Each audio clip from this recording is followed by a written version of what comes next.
രാമ രാമ രാമ ഹരേ ഹരേ കൃഷ്ണ കൃഷ്ണ കൃഷ്ണ ഹരേ ഹരേ രാമ രാമ രാമ ഹരേ കൃഷ്ണ കൃഷ്ണ കൃഷ്ണ ഹരേ രാമ രാമ ഹരേ കൃഷ്ണ കൃഷ്ണ കൃഷ്ണ ഹരേ രാമ രാമ ഹരേ കൃഷ്ണ കൃഷ്ണ കൃഷ്ണ ഹരേ രാമ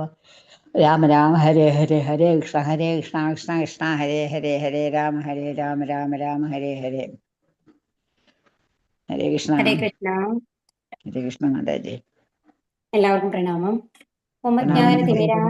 ജ്ഞാനാഞ്ജനശലാകയാ ചക്ഷുരുന്മീലിതം യേന തസ്മൈ ശ്രീഗുരവേ നമഃ. ശ്രീചൈതന്യമനോഭീഷ്ടം സ്ഥാപിതം യേന ഭൂതലേ സ്വയം രൂപകഥാ മഹ്യം ദദാന്തി സപദാന്തികം. വന്ദേഹം ശ്രീഗുരോ ശ്രീയുധപദകമലം ശ്രീഗുരും വൈഷ്ണവാം ച ശ്രീരൂപം സാഗ്രജാതം സാഗണരഘുനാഥാനിധം താം സജീവം സാദ്വൈതം സാവധൂതം പരിജനസഹിതം ശ്രീകൃഷ്ണ ചൈതന്യദേവം ശ്രീരാധാ കൃഷ്ണപാദാൻ സഗണലളിത ശ്രീവിശാഖാനിതംശ്ച.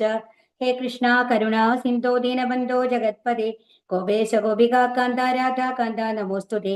തപ്തകാഞ്ചന ഗൗരാംഗീ രാധേ വൃന്ദാവനീശ്വരി വൃഷഭാനുസുതേ ദേവി പ്രണമാമി ഹരിപ്രിയേ.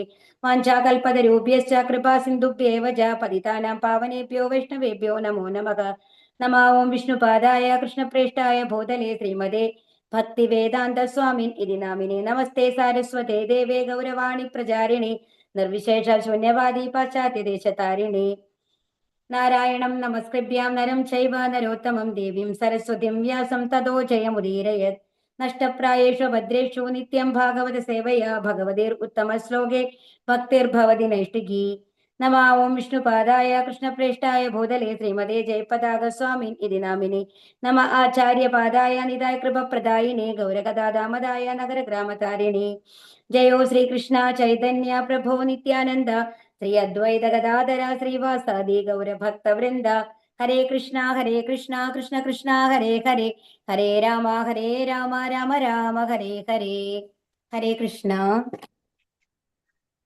ശ്രീ രാധാ ഗോവിന്ദ് ടെ കീഴിലുള്ള ഭാഗവത പഠനത്തിലേക്ക് എല്ലാവർക്കും സ്വാഗതം. അപ്പൊ നമ്മൾ ഇന്ന് എത്രാമത്തെ ശ്ലോകം നമ്മൾ പറഞ്ഞിട്ടിരുന്നായിരുന്നത്? 31.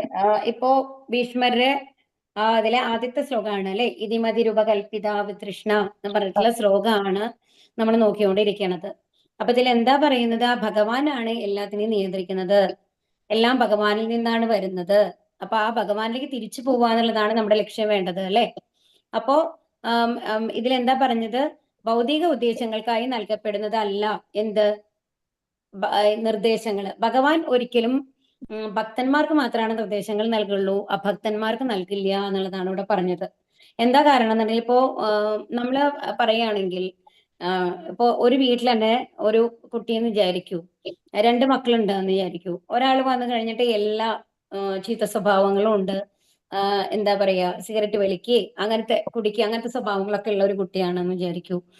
വേറെ അടുത്ത മകൻ എന്ന് പറയുന്നത് എല്ലാം ദൈവഭക്തിയിലെ എല്ലാ കാര്യങ്ങളും അച്ഛനെയും അമ്മയും അനുസരിച്ചുകൊണ്ട് പ്രോപ്പറായിട്ട് നിൽക്കുന്ന ഒരു കുട്ടിയാണെന്ന് വിചാരിക്കൂ. അങ്ങനെ 2 മക്കളുണ്ടെന്ന് വിചാരിക്കൂ.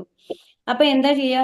ഇപ്പൊ നമ്മള് ഇപ്പൊ ആദ്യത്തെ മകനോട് ഇപ്പൊ ഈ എന്താ ചീത്ത സ്വഭാവങ്ങൾ വന്നിട്ടില്ല ആ മകന്റെ അടുത്ത് അമ്മമാരോ അച്ഛന്മാരോ പറയും അല്ലെ, ഇത് അങ്ങനെ ചെയ്യണം ഇങ്ങനെ ചെയ്യണം. പക്ഷെ പലപ്പോഴും അവരെങ്ങനെയാണ് അത് അങ്ങനത്തെ ആരെങ്കിലും അനുഭവം അങ്ങനെ ഉണ്ടാവാതിരിക്കട്ടെ, അതിനുള്ള ആൾക്കാരാണെങ്കിൽ അത് വ്യക്തമായിട്ട് അറിയാം.